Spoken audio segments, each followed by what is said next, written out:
The play is over. 1st and 10 for the Rollers. Irby airs it out. Play number 1. Jayon Perry, first down into Fort Cherry territory. Breaks loose, and then he's out of bounds on the near sideline.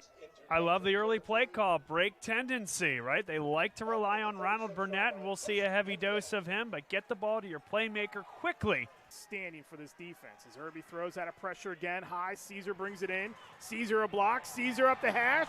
Caesar inside the 10. Really good play design. You got athletic linemen coming out into space and downfield. Have to make sure that Caesar's catching that ball at or behind the line of scrimmage to make sure that's legal. It sure was, and the big boys laid the boom for a guy in Caesar who didn't get to play this game last year. Sends a man in motion. It's Perry. Snap, little pop pass. Perry turns upfield, and Jayon Perry is into the end zone for the touchdown. Play call. Motion again, little pitch pass or pop pass. That is Fuller around the right side to the corner, and he rolls on into the end zone. Well, it looks a little bit different with that jet sweep, but the idea is get the ball to your playmakers, get them out on the edge. We think he's going to get 6 yards over that time. There he goes. Yep, thanks to Cooks. The Rollers defense meets him in the backfield once again. Just set the edge there. Nobody blocking on the other end because, again, it was a zone block to the near side of the field. Sieg just tries to cut it outside, kind of going against the grain there. Most teams in the state of Pennsylvania, they're going to run a fake here on 4th and 7. This is well blocked as Perry is going to pick up the first down. Boy, Andrew Irby has a little bit of guts, huh? My goodness. That is a tremendous play call. Doesn't look good at all. If it doesn't work, you're up 14-0. Trust your guys. 4th and 15, and they're going for it. Gonna throw, pocket breaking down. Irby breaks out of it. Irby to the sideline, shed another blocker, gets back near the original line of scrimmage. Well, that's just fantastic defense there. You got the zone coverage out in the secondary, preventing the throw into the end zone. You got pressure up front by the 4 guys that had their fists in the turf. And then you have a guy in Bouchel, because he's playing zone coverage, Eric, he's got his eyes in the backfield. Sieg fakes the handoff to Folletto, flips the ball in his hands, slings it up the field. Pass is intercepted by Darrell Caesar. His 8th interception on the season. 3rd down and 6, but in absolute 4-down territory, so they can keep this ball on the ground to set up a 4th and manageable.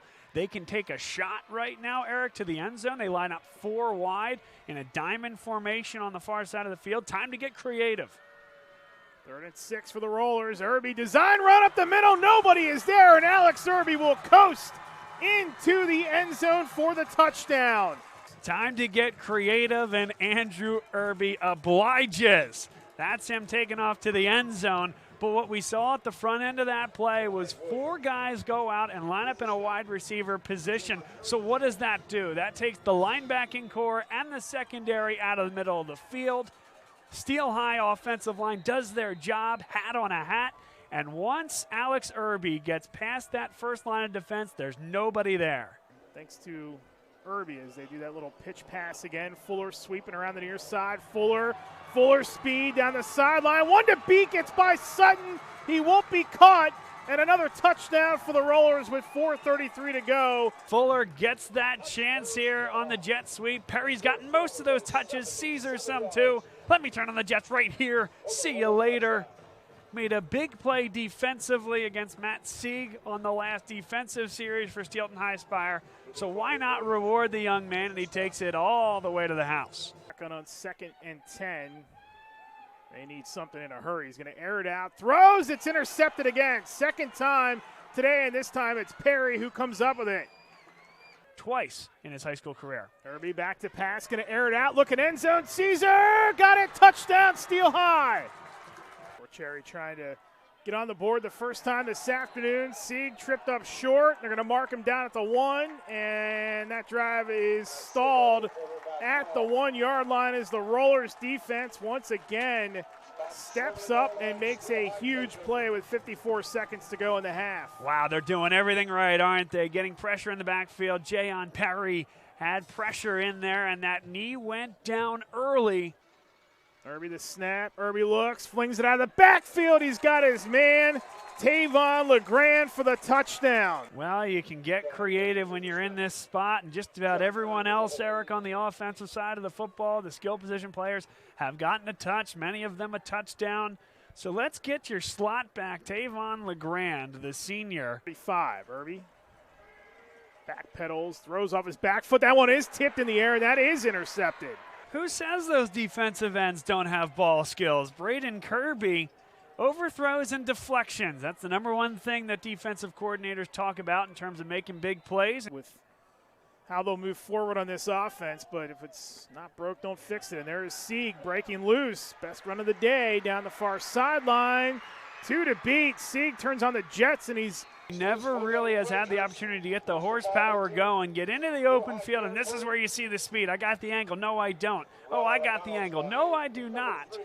Matt Sieg, very talented when he can get on the board. Sieg will keep on 3rd and goal, and he just leaps over the pile into the end zone for the touchdown. You know, they love the game and want to see some of the big-time players in Pennsylvania. This is one of those guys. Just a sophomore. Keep an eye on him. Trickeration here.